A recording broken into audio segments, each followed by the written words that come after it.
ఎవరో కారులో తిరుగుతున్నారు, ఇంకెవరో మంచి మంచి బైక్స్ కొనుక్కుంటున్నారు. వాళ్ళకి పొలాలున్నాయి, మాకేం లేదు. ఛీ, మా బాబు ఆ రోజుల్లో సంపాదించుంటే ఈరోజు నాకు ఈ తిప్పలుండేవి కాదు. పొద్దున్నెళ్తే రాత్రి వస్తున్నాం, ఎవరికిందో పని చేయాల్సి వస్తుంది. జీవితంలో ఇంత వరస్ట్గా ఉండకూడదు. ఇవి చాలామంది దగ్గర వినిపించే మాటలు. కానీ ఆ మాటలు ఎంతవరకు నిజం, ఎంతవరకు కరెక్ట్? నీకోసం నీ తల్లిదండ్రులు ఏం చెయ్యలేదా? నీకోసం ఏం సంపాదించి పెట్టలేదా? ఆరోగ్యంగా ఉన్న నీ శరీరం ఎవరిచ్చారు? అందంగా ఉన్న నీ ముఖం ఎవరిచ్చారు? నీకన్ని తెలివితేటలు ఎక్కడి నుంచి వచ్చాయి? నిన్ను ఎవరు చదివించారు? ఈరోజు నువ్వు సంపాదించుకుంటున్న ఆ జాబ్కి కారణం ఎవరు? నీ తల్లిదండ్రులు కాదా? మా ఇంట్లో ఆ రోజుల్లో మా తల్లిదండ్రులు సంపాదించుంటే నాకు ఈ గతి పట్టేది కాదు, నేను కారులో తిరిగేవాడిని, నేను బిందాస్గా ఉండేవాడిని అని అనుకునే ప్రతి ఒక్కరూ గుర్తుపెట్టుకోండి. ప్రతి తల్లిదండ్రులు వాళ్ల బిడ్డలు దర్జాగా ఉండాలనే కోరుకుంటారు. వాళ్ల బిడ్డ కష్టపడకూడదనే కోరుకుంటారు. ఎక్కడున్నా మహారాజులా ఉండాలని కోరుకుంటారు. వాళ్ళు తిన్నా తినకపోయినా మనకి కడుపు నిండా పెట్టి మన కడుపు నిండితే వాళ్ల కడుపు నిండినట్టు మురిసిపోతారు. మనతో తిన్నామని అబద్ధం చెప్తారు. నీకేమివ్వలేదని నువ్వెలా చెబుతున్నావు? నీకు అందరికంటే నీ తల్లిదండ్రులు ఎక్కువే ఇచ్చారు.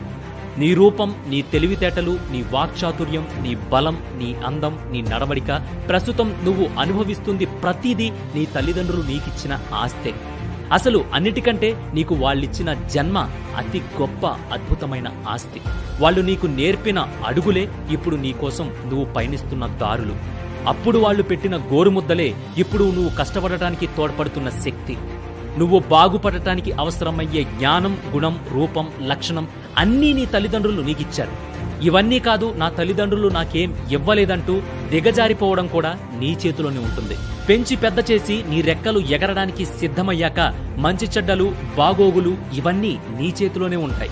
నువ్వెలా పైకి రావాలో, నీకు ఎలా గుర్తింపు తెచ్చుకోవాలో, నీ వల్ల నీ కుటుంబానికి ఎంత గుర్తింపు రావాలనేది నువ్వు తేల్చుకోవాలి తప్ప నా తల్లిదండ్రులు ఆస్తులు ఇవ్వలేదని తల మీద చేతులేసుకుని కూర్చుండిపోతే రేపు నీ బిడ్డలు నీలాగే ఆలోచించి నిన్ను ప్రశ్నించి నలుగురిలో నిన్ను చులకన చేస్తే నీ పరిస్థితి ఏంటి? ఆలోచించు. ఆ క్షణం నీకు బుర్ర తిరుగుతుంది కదా. అందుకే కన్నవాళ్లు ఎప్పుడూ మనకి అన్నీ గొప్పగా ఇచ్చిన తరువాత మిగిలిన వాటితో వాళ్ళు బ్రతుకుతారు.